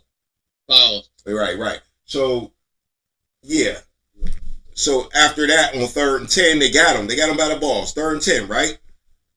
Jalen Hurts drops back. And you'll see what happens, man. They just let him loose, man. They let him loose. That second running back you was talking about. And I'm telling you, man, that's the play right there. That was the X factor. That kind of won them the game. Because they stop them right there. Maybe they got to kick a field goal. Maybe they miss a field goal. But instead, what do? They continue on and they score a touchdown at the change of the quarter right here. They're going the other way now. That's the X factor in the game right there. That one little play to get them get off, man. They had them. Do you want to know something, bro? That's the same exact thing that Patrick Mahomes did. Yeah, that's that. Well, hey, look, Jalen Hurts is on his own shit too. Jalen Hurts is the dog. He don't always have to perform all day. But in the clutch, the motherfucker's gonna come through. Just like Patrick Mahomes. You seen that Super Bowl against them too. That shit was a battle.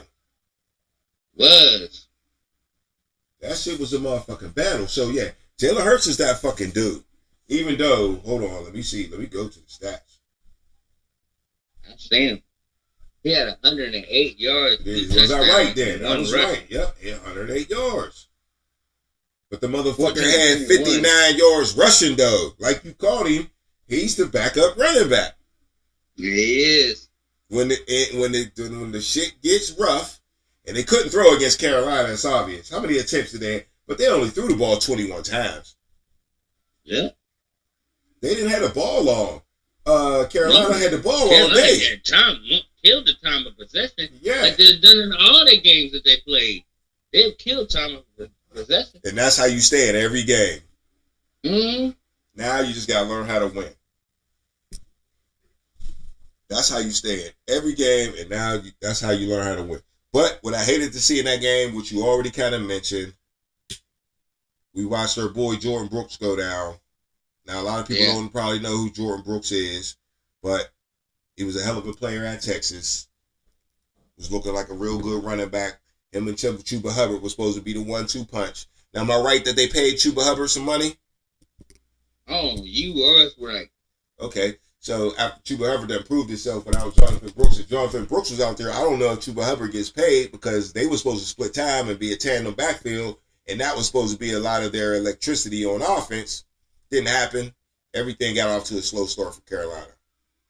But they're picking it up. But like I said, in a fantasy world, not in a fantasy world, but as a fan of the team, this is the perfect scenario. You're losing, but you're still winning. You're seeing your team be a better team. You're seeing all the potential in your team, but still losing enough to get whatever pick you want to get in the draft, man. Look here, man. It's the Underground Sports Show. You don't break it down nowhere like this. You know what I'm saying? Underground Sports Show. Calling to the show, man. Anytime you want to interrupt us, talk your sports, talk your shit. We talked about a lot today. College football, we got into that. So if you want to talk Travis Hunter and Genty, do that. But wait, I've been saying, man, you gotta remind me, man, that when we do these long things, we gotta go back and talk about questions we talked about already. Just in case somebody is dropping into the live or something like that, they need to know what we said in the past. You know what I mean? So they ain't gotta rewind back and all that. You know what I mean? But I be forgetting. You know what I'm saying? So hey, when you think about it, I got you. When you think about it, you do it too. You know what I mean? Yes, sir. You always kick me back up. No doubt. But hey, man, that's enough Eagles Panthers for real. You got anything one more? I'm gonna let you end it on the Panthers. Anything else? Yeah, I put it to like this right here. I pretty much had the season pass the whole year except for one game. Right. I'm ready to see them Cowboys take a loss. Okay. Let's go. Yeah, no doubt. All right. That's who y'all got next? Mm-hmm. All right, we're going to get into that Thursday, you know what I mean? But up next, man, we still in the PA state. Yes, sir. We got Browns versus Steelers. Last time we lost to the Browns in the snow. A guy named George Pickens blamed it on the snow. A guy named George Pickens didn't play this game. And my boy Russ, your boy Russ, everybody's boy Russ now. It was a toss up for a minute, but everybody's boy now, Russ, still cooked. Still cooked. No George Pickens. George Pickens come up with a hamstring injury at the end of the week. And I don't know if you know what happened last week in the Steelers game versus Cincinnati. George Pickens was showing off a lot, got 2 penalties for showboating at the end of plays and stuff like that. He threw some shots up at the crowd. He dropped the ball in the dude's lap. So he got 2 penalties after he made great plays and put him on the hot seat a little bit. So he comes up with a hamstring. And the conspiracy theory is that maybe Mike Tomlin suspended him. It just ain't telling nobody. One thing I know is that we'll never know that secret because Mike Tomlin ain't doing that. But, it could be true. If he plays against the Eagles this week coming up, I believe it's true. And if he doesn't, then I believe the other half is true. I ain't saying I believe anything, but it's not. I never count out a good conspiracy theory. You just can't do it. At all. Can't do it. because people will lie to you, especially a head coach of an NFL football team. He's going to lie to you every fucking week about something. Okay? Unless it's but at least Mike Tomlin does it well with his big eyes, and they don't do it. When he lies, they don't blink. No. And he got the eyes where he's like, you know I'm lying, right? You know I'm lying. Yeah, but you're about to hear shit else. You know I'm lying. What'd you say? Right in front of your face. No. Straight in your face. All day long. Lie straight to your motherfucking face.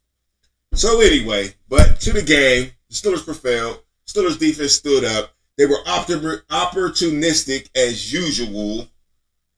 And that's the way our defense is playing this year. It's just getting so many fucking turnovers, game after game after game and game after game. Okay? And I don't want it to bite us in our ass. I'm just scared it is. But at the same time, we're playing good run defense.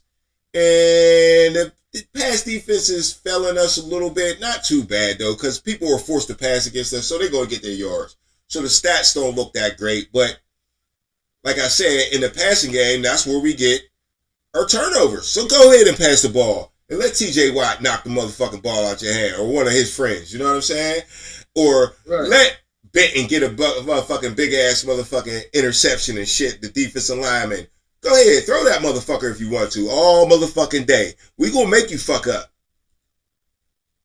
We gonna make, and it only take one fuck up. You can pass for how many yards you want to pass for, but when we make you fuck it up, it's gonna bleed way more than those little passes you throwing around.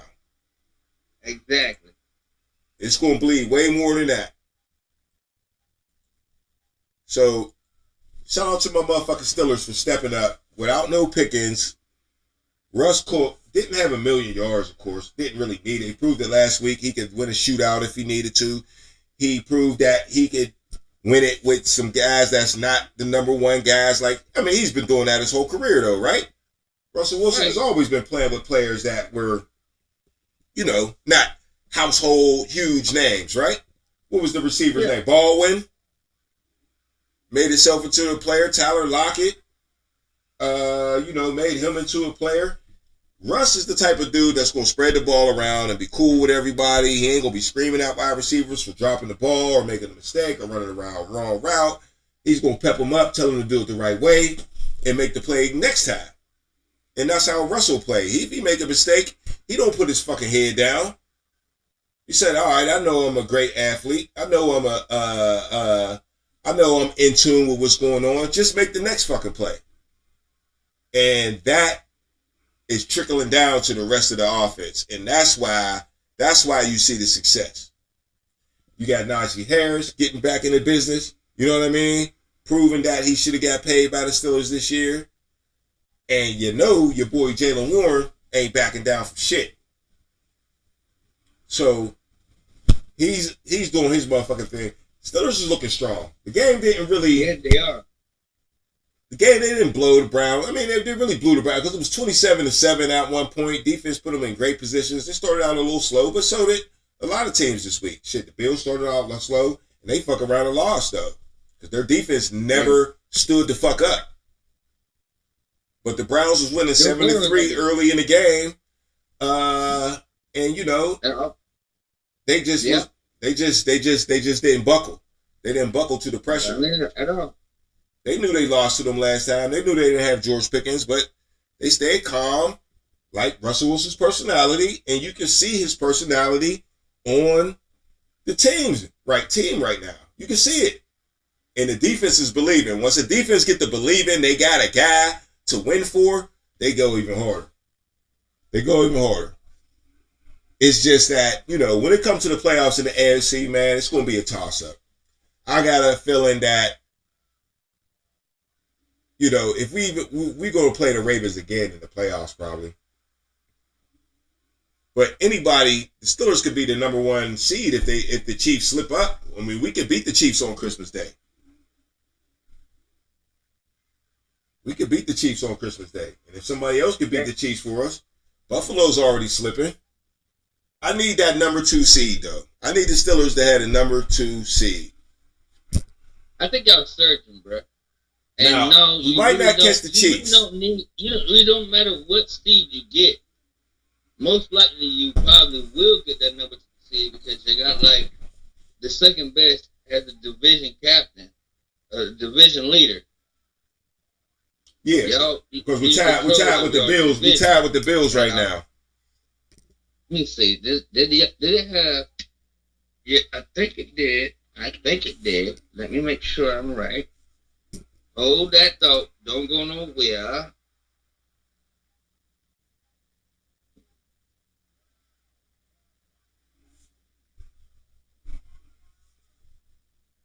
But if I'm not mistaken, I think you've already clinched the wild card. Who? Steelers?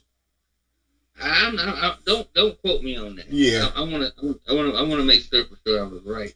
I don't know if that's guaranteed right there. I don't think they did nothing like that. The only teams I know that clinched the playoffs. You'll have it. It's the Bills and the Chiefs. The Bills and Chiefs have clinched they've clinched the division. Well, that means you're in the playoffs, though. It's the same thing.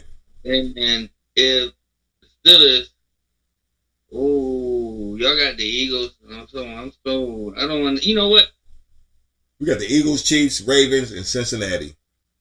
You know what's gonna be the craziest thing about that right here? Is you're gonna have arguably 2 of the best teams in the NFL playing against each other in the games in Philly. Mm-hmm. And bruh, let me see. How much would those tickets be? But like $1,000 for the nosebleeds? Where? They already sold out. In Philly? What the fuck? Yeah, that shit sold out. What the fuck? You don't want to pay for them tickets. You get to watch it on TV for free. Yo, I just lost power. All your power? Yeah. In the dark. But y'all got some wind or something down there? I don't know what the hell going on. Somebody hit something. We ain't got no power. If you look out the window, it's just your crib or all the cribs? All the cribs. Okay, at least it ain't just you. Nah, it's all the cribs. Somebody hit something over here. Damn. Might pop back on. Damn, I'm hungry too. Sam fucked up, right? Right. All right, man. Well, we gonna move on then.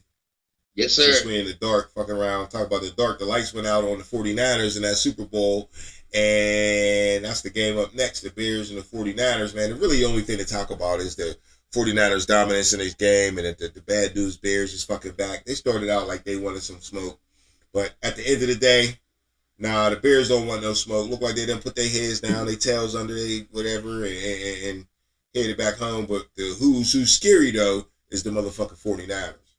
And just like I said about the Rams, you don't want the 49ers to make the playoffs. You don't want none of them teams in that little...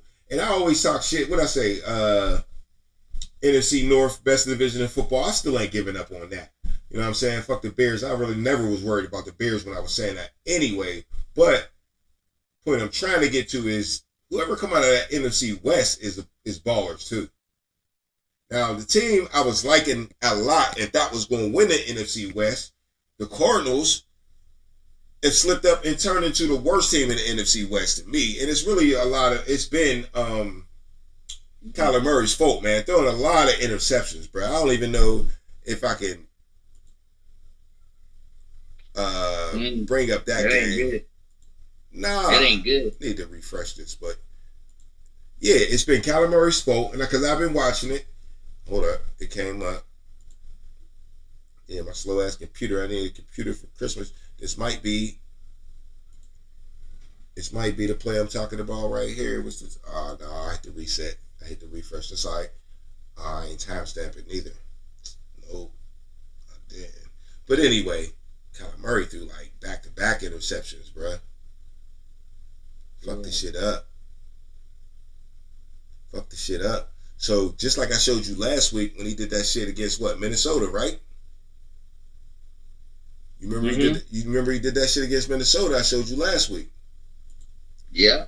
Yeah, I ain't even write the timestamp down. I ain't gonna look for it now and do all that. But I'm gonna just tell you how Kyler Murray fucked the game up a little bit.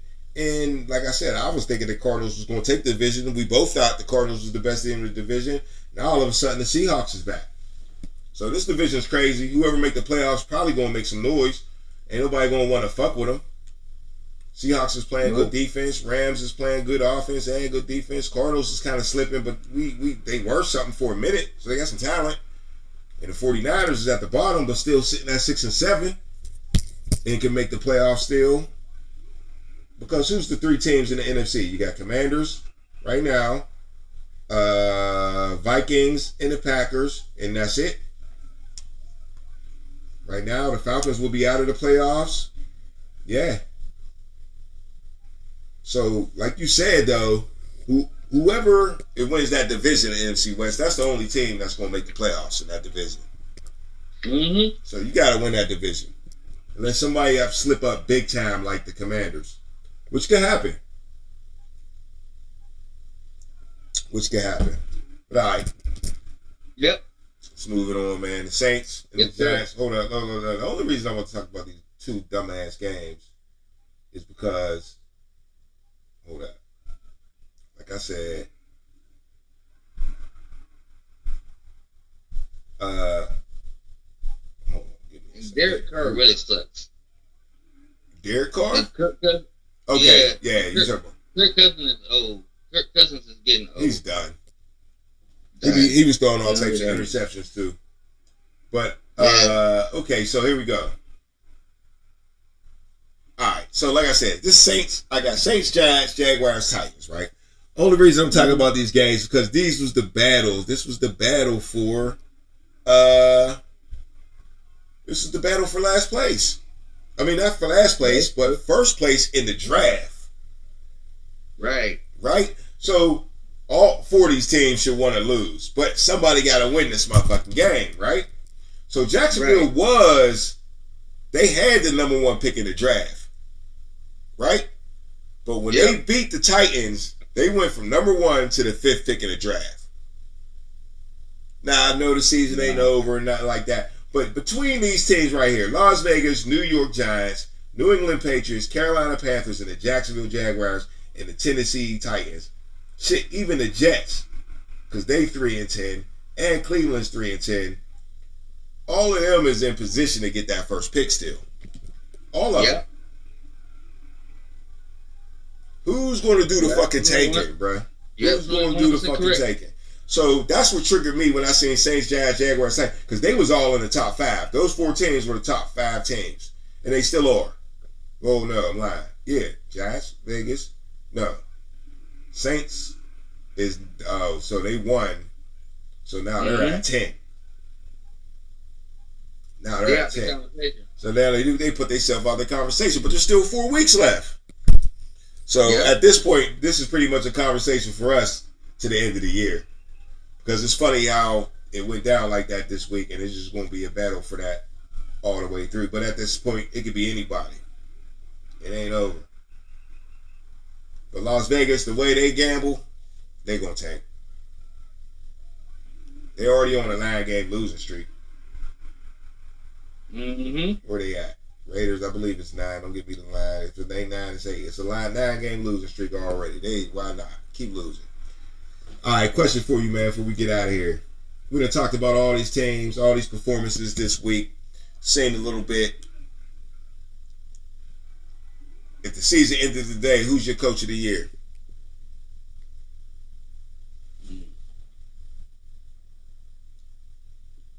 Wow. Okay. Can you give me about 60 seconds? Take your time. All right. But I'm gonna go ahead and give you my concept on it while you go ahead and marinate real quick. But coach of the year, man, look here. All right, top candidates, right? I'm gonna say that first. Top candidates. First one I'm gonna mention is, I don't even fucking know his name, but hold on, let me get back. Vikings coach. What's his name? You know his name? He's good. And I always forget. I'm just bad with names. I know who the fuck he is. Anyway, Kevin O'Connell, right? Kevin O'Connell. Mm-hmm. First of all, I think Sam Darnold is probably going to be comeback player of the year, right? Sam Darnold's probably going to be comeback player of the year. He's definitely making the Pro Bowl in the NFC, right? Yep. Now this is off the humbug. He was coming off of, supposed to be the backup, whatever, challenge for the first. And they're 14-2 with a guy that was a bust, right? You feel me? You want to say, what's his name? JJ? What? You talking about the rookie quarterback that they had drafted? No, I ain't worried about him. I'm talking about Sam Darnold. No, yeah, he's supposed to have been a bust. He was a bust. Carolina got rid of him in a hot second, just like they did Baker Mayfield in a hot second. And look at the both of them two playing like, okay, wait a minute, what was Carolina missing? Bruh. It was game, it was the coaching. We ain't gonna be getting that. Too long. You just said it though. No. You don't gotta go that long. You already said it. What are we talking about? Coach of the year, right? Mm-hmm. And what did you say? What was it? The coaching? Yeah, you hit it right there on the nail, right there. Nail in the coffin. This is why we talk about coach of the year. This is why I'm talking about Kevin O'Connell as coach of the year.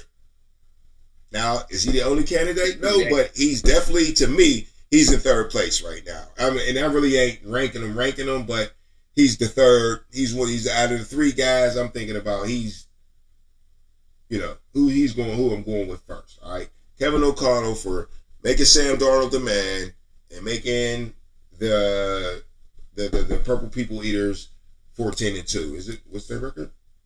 11-2. Yeah. But yeah, Kevin O'Connell. All right, and then you got, of course, Mike Tomlin. Mike Tomlin. He got the other candidate to me for comeback player of the year. You talking about coach of the year, comeback coach of the year? No. Oh. I'm talking about coach of the year, but what I'm saying is Russell Wilson is a candidate. Yeah, Russell Wilson, right. Is a comeback player of the year, all right? So what I'm saying is that's a good coaching job too when you can do that. You can take a guy that nobody wanted or their team didn't want, they gave him away and said, shit, we'll pay you to go over there. You know what I mean? We don't give a fuck. We just don't want you no more. And then he had Jalen Hurts in the building too. He managed that, made sure there was no quarterback controversy or guys didn't like each other or nothing like that. Everything was smooth, and he's got the Steelers overachieving. Everybody thought the Ravens were supposed to dominate this division because they got the 3-time MVP, Lamar Jackson, recruited Derrick Henry to come there, and they're not in the position they're supposed to be in, but the Steelers are.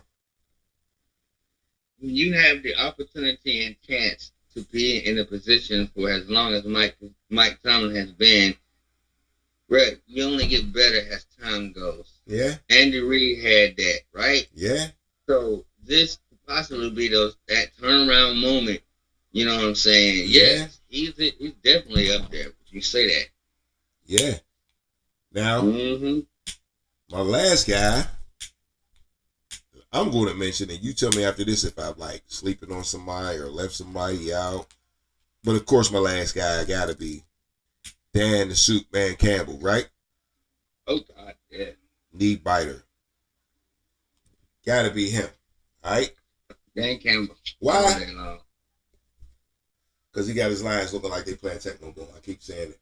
I know that. But that's what the fuck they be doing. Going for it on fourth and down. You only do that in video games and shit. My cousin posted something on Facebook. He talked about me going for it on fourth down because his ass always, he don't never punt on Madden. That's what you do in video games when you don't give a fuck. Dan Campbell got the balls to do the shit in real life. And don't got the track record of a coach that's doing that. When you see coaches go for it on fourth down when they don't give a fuck and shit like that, it be Bill Belichick or Mike Tomlin, a guy that know he ain't going to lose his job. You know what I mean? Because he got Super Bowls, he got the pedigree. But Dan Campbell's doing it without that. He's just saying, I don't give a fuck, and we're going to be aggressive at all times. We're all in on aggression. This is how we're going to win games, being aggressive. All the time, every game, we don't give a fuck. I want to say he did shit in the playoffs like that. And they was kind of fucking with him for a little bit, like, yo, you should have calmed down. But that's really just his personality. So, And the thing is, he be winning games doing it. Like the last game they played against the Packers, they needed that win. The Packers would have caught up. The Packers would have let the Vikings catch up to Detroit if they would have beat them. And Dan Campbell didn't play it safe. He didn't give a fuck. He just kept going on fourth down, kept going. I'm not giving them the ball back. We're going to go for it on fourth down. If we lose, we lose. But if we win, we going to win. We going to take your heart. Right. And, you know, he got to get a lot of credit for that. You know what I mean? He got to get a lot of credit. You can tell that it's a coaching thing in Detroit because they ain't like uber talented. They don't got Jamar Chase and T. Higgins and Joe Burrow. You know what I'm saying? But they winning. Right. But they winning. They got 2 running backs like it's Tecmo Bowl. Like, you know what I'm saying? Coulier and Word type shit. Sonic and Knuckles. They ain't fucking with you. So yeah, Dan Campbell, you got to throw him up in there, especially if he went out. You know what I mean? You go the rest of the season with only 1 loss. Dan Campbell might have to be. Say that again. And win the Super Bowl? Yeah. Well, yeah, it's a regular season award, but yeah. So yeah, definitely if he win the Super Bowl. But if he just finished the season undefeated, not undefeated, but it'll be undefeated since their last loss. All right, man, before we get out of here,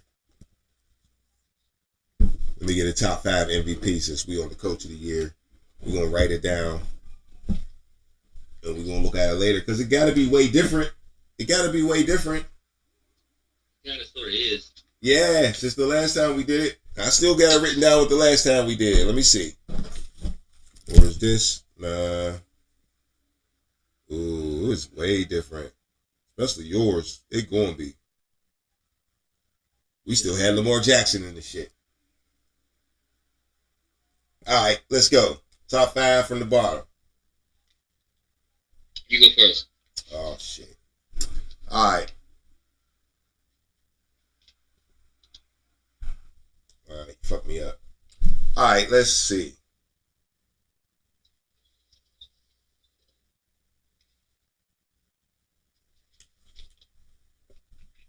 From the bottom, I'm going to have to go. Yeah, that's the hardest one to start with.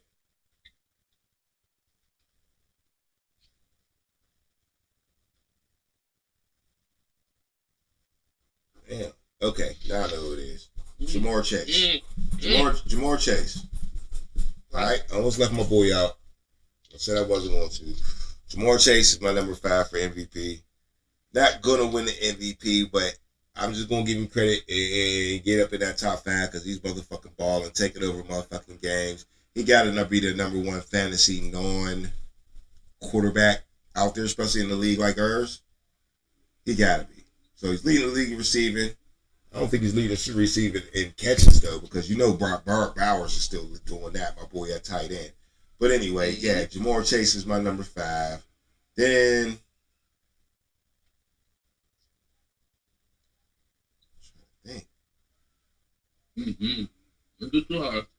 well, yeah, hold on. Let me get an image in my head, and then that'll help me. It'll help.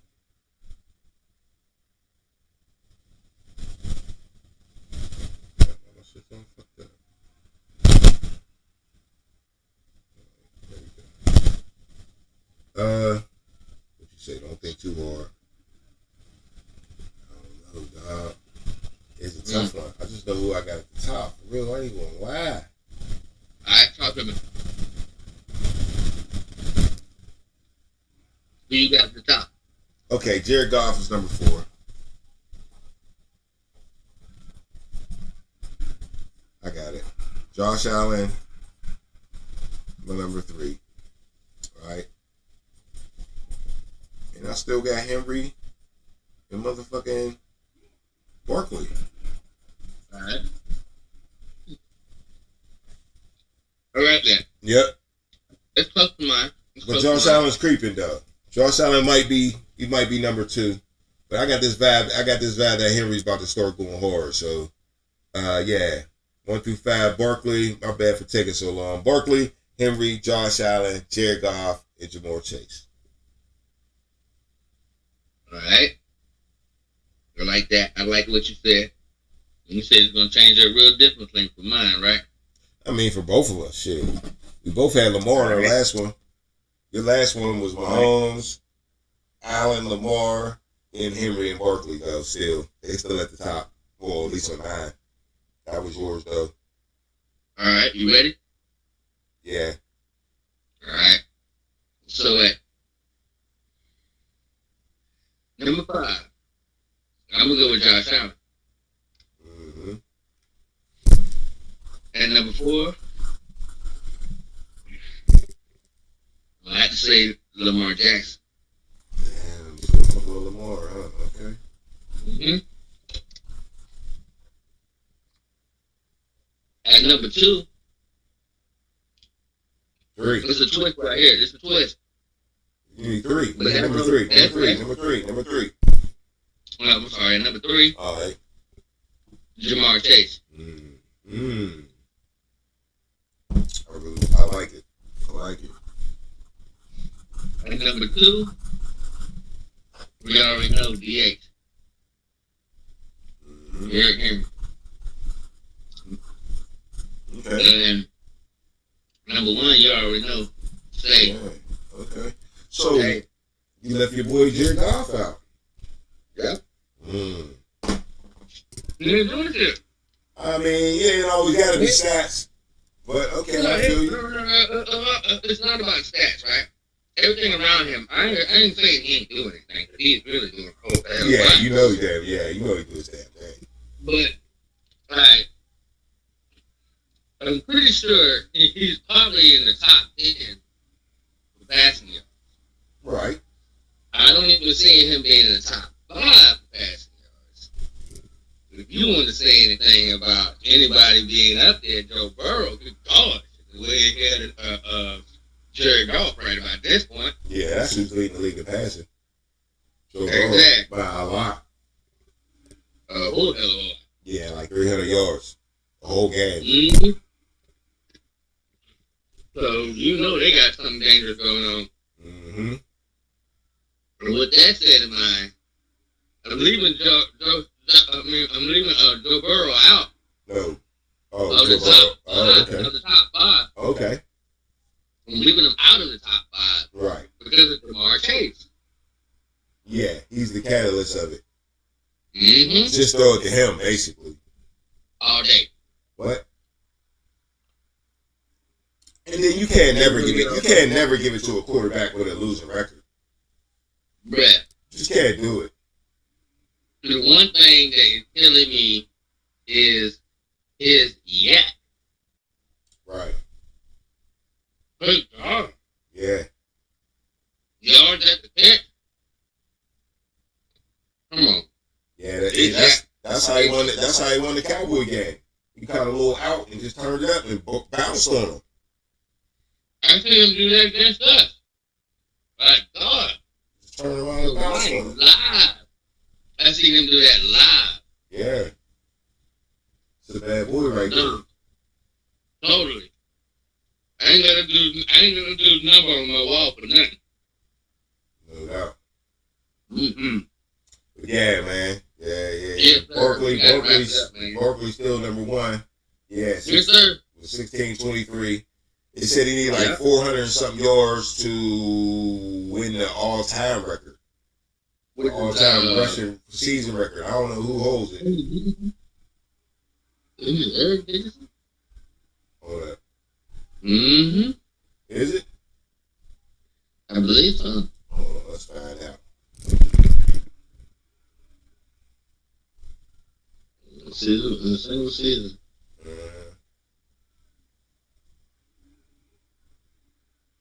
I know Adrian Peterson might be up there.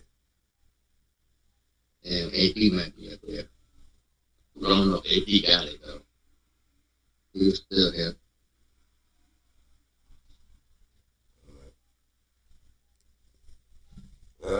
Eric Dickerson holds the NFL record for the most rushing yards in a single season with 2105. Exactly. You said it already, didn't you? Yep.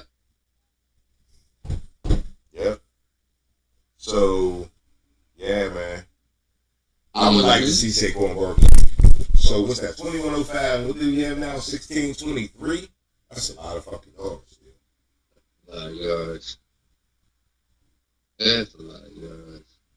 And then you gotta play the Steelers. And he ain't gonna get that many. He will get about 65 at least. I give him about 98 and a touchdown too. 98? 98. Oh, okay. Well, you say he ain't gonna get that much, but he ain't gonna get over 100. That's what you're saying. Yeah. He ain't gonna get over 100. Mm. It's gonna be on because Saquon is Saquon, and he's gonna do things that he wants out the can to get open. But you know what, Rich? I've been kind of nervous about this. We got a 3-4 defense, and look up his offensive line is pretty decent. You know, considering that Jalen Hurts caused a lot of sacks on his own, but that was because of coverage sacks, and dude had to get out and get open, try to do something. Right. So, yeah, that'll be a game of the week right there. It really is the game of the week. At the end of the day, we gonna get to that on Thursday for sure, and definitely game day, 11 o'clock. Yeah. Yes, sir. You know what I'm saying? 11 o'clock game day. We gonna get to all these goddamn games. Cause I mean, that's only one game. I'm sure there's more juice out there for everybody. Wow. For Yes, sir. You know what I mean? Yeah, we're gonna wrap this one up, man. Everybody like, subscribe to the channel. We're gonna learn how to cut these videos up too, make multiple videos, you know what I'm saying? Get into that. Yeah. You know what I mean? Because we be hitting some topics. We need to break it up a little bit. Yep. But yeah, man. Abo, appreciate you tonight. Appreciate everybody. Like and subscribe to the channel, spread the word, turn us up, you know what I mean? It's Underground Sports Show, baby. You know what I mean? We out of here.